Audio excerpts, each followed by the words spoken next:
Hello everyone. We are looking at questions from Determinant chapter, exercise 1, phase 5.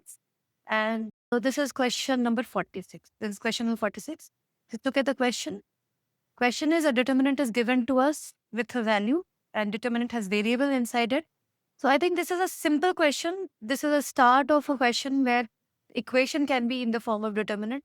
So very simple. All we have to do is simply expand it along this. So try to expand always determinant when you have more zeros. So if we expand along the first row, what do we get?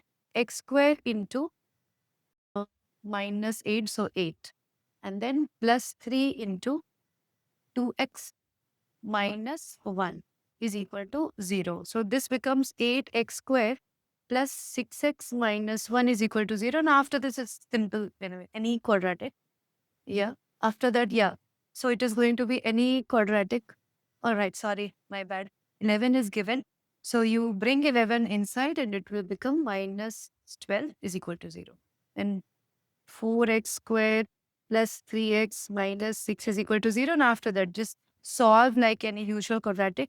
We can use equation or factor out however you can do. But the idea here was that going forward, you can expect a equation also in the form of determinant, and all you have to do is simply expand.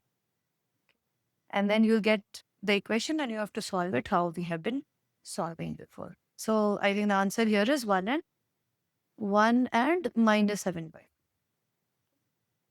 Thank you.